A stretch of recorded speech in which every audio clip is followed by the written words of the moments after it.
EPS 95 pension hike, कर्मचारियों को हुई मौज। पेंशन में 12,500 रुपए की बढ़ोतरी। देखें नया अपडेट। ईपीएस 95 पेंशन हाइक, कर्मचारियों को हुई मौज। पेंशन में 12,500 रुपए की बढ़ोतरी। देखें नया अपडेट। सरकार ने कर्मचारी पेंशन योजना 95 पेंशन धारकों के लिए एक महत्वपूर्ण बदलाव की घोषणा कर दी है। इस बदलाव के तहत पेंशन योग्य वेतन की अधिकतम सीमा को बढ़ाने की योजना बनाई गई है, जिससे कर्मचारियों की मासिक पेंशन में वृद्धि होना निश्चित है। क्योंकि वर्तमान समय में कर्मचारी पेंशन योजना 95 पेंशन योजना के तहत पेंशन योग्य वेतन की अधिकतम सीमा 15,000 रुपए है। ईपीएस 95 पेंशन हाइक, कर्मचारियों को हुई मौज। पेंशन में 12,500 रुपए की बढ़ोतरी। देखें नया अपडेट।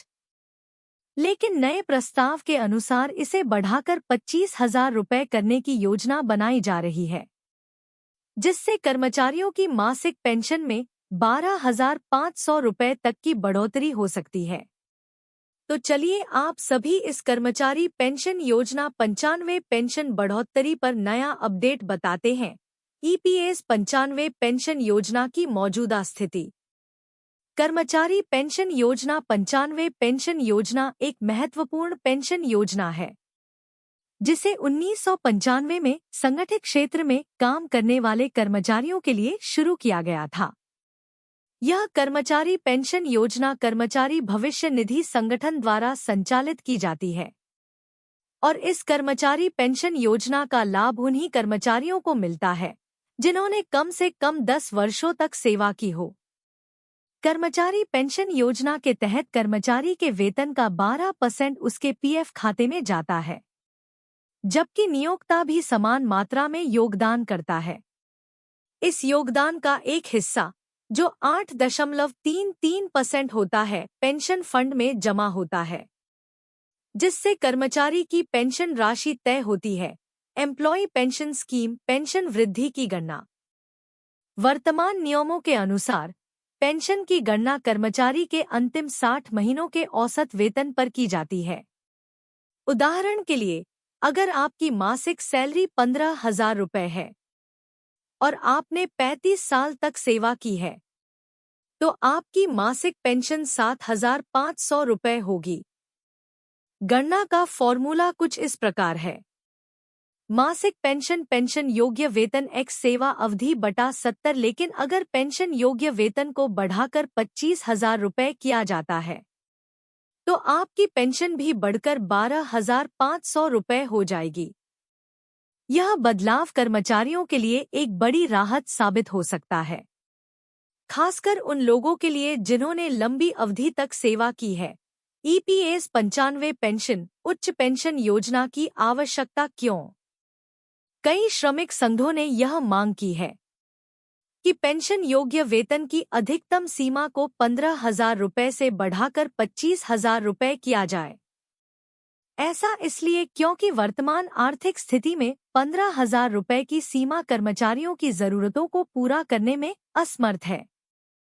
इस प्रस्ताव को वित्त मंत्रालय के पास भेजा गया है, जहां इस पर विचार किया जा रहा है।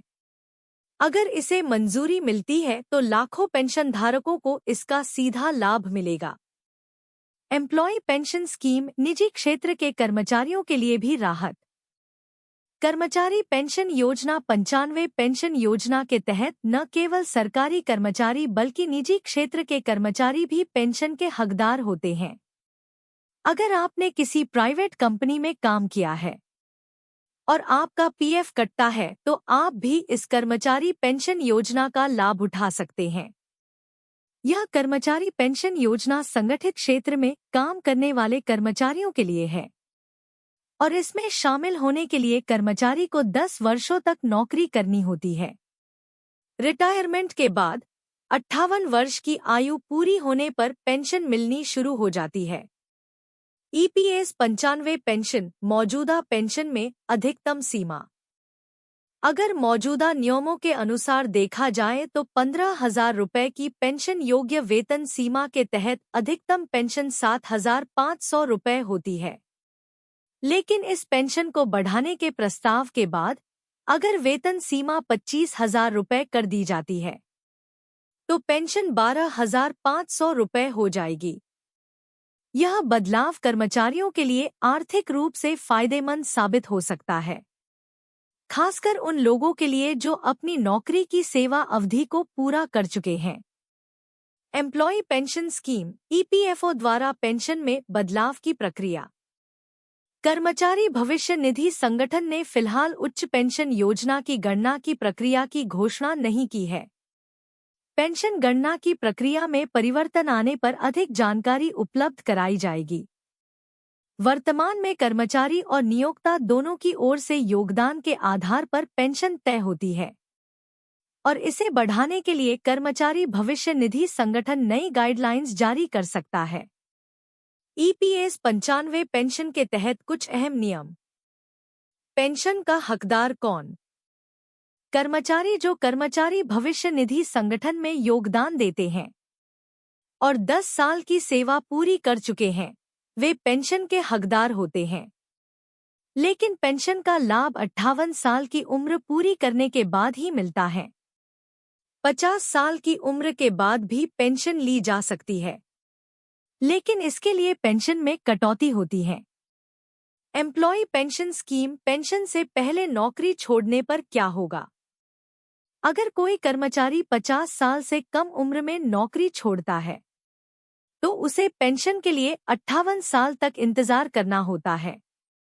अगर नौकरी की सेवा अवधि 10 साल से कम है तो पेंशन फंड का पूरा पैसा निकाला जा सकता है।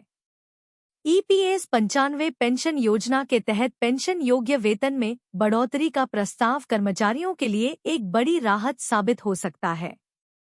इससे न केवल उनकी मासिक पेंशन में वृद्धि होगी, बल्कि उनकी आर्थिक स्थिति भी मजबूत होगी। यह बदलाव उन कर्मचारियों के लिए महत्वपूर्ण है जिन्होंने लंबे समय तक सेवा की है और अब अपने रिटायरमेंट के बाद अधिक पेंशन की उम्मीद कर रहे हैं। कर्मचारी भविष्य निधि संगठन की ओर से आने वाले दिनों में और अधिक जानकारी दी जाएगी, जिससे पेंशनधारकों को सही समय पर सूचित किया जा सकेगा। OPS update. कर्मचारियों के लिए खुशखबरी, पुरानी पेंशन की बहाली को लेकर आ गई बड़ी अपडेट। भारतीय केंद्रीय कर्मचारियों के लिए पुरानी पेंशन योजना ओपीएस की बहाली पर बड़ी खबर आ रही है। जुलाई 2024 के बजट में ओपीएस को लागू करने की संभावना पर चर्चा की जाएगी, जिससे कर्मचारियों को बड़ा लाभ हो सकता है। OPS update.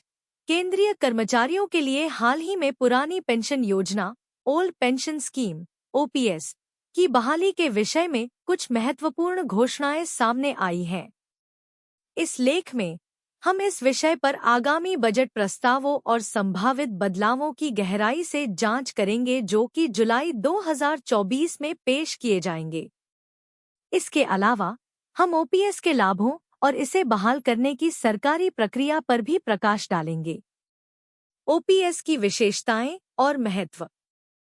ओपीएस एक पारंपरिक पेंशन योजना है जिसे वेतन के अंतिम मूल्य के आधार पर संशोधित किया जाता है। इस योजना के तहत कर्मचारियों को उनके जीवन काल में मिलने वाली अंतिम मासिक सैलरी का 50% तक पेंशन के रूप में मिलता है। पेंशन भोगी की मृत्यु होने पर उनके पारिवारिक सदस्यों को भी यह पेंशन मिलती रहती है, जिससे यह योजना विशेष रूप से आकर्षक हो जाती है। जुलाई 2024 के बजट में पुरानी पेंशन योजना 2024 के आगामी बजट में, जिसे विद्युतीय बस 2024 के नाम से प्रस्तुत किया जाएगा, कर्मचारियों के लिए ओपीएस को पुनः लागू करने की मांग को मुख्य रूप से उठाया जा सकता है। सरकारी नीति निर्माताओं और केंद्र शासित प्रदेशों के मुख्यमंत्रियों को भेजे गए प्रस्तावों में कर्मचारियों की ओर से लगातार यह मांग की गई है कि ओपीएस को फिर से सक्रिय किया जाए। पुरानी पेंशन बहाली के संभावित परिणाम। हालांकि यह अनुमान लगाया जा रहा है कि पूर्ण पेंशन की बहाली की संभावना बहुत कम है, फिर भी अगर यह प्रस्तावित होता है तो कर्मचारियों को निश्चित रूप से कुछ न कुछ लाभ प्राप्त होगा। यह न केवल वित्तीय सुरक्षा बढ़ाएगा बल्कि मध्यवर्गीय और वरिष्ठ नागरिकों की आर्थिक स्थिति को भी सुदृढ़ करेगा। पुरानी पेंशन योजना की बहाली से जुड़ी इस बड़ी खबर का इंतजार पूरे देश के कर्मचारी कर रहे हैं। यह न केवल उनके वित्तीय भविष्य को प्रभावित करेगा बल्कि उनके जीवन की गुणवत्ता में भी सुधार लाएगा।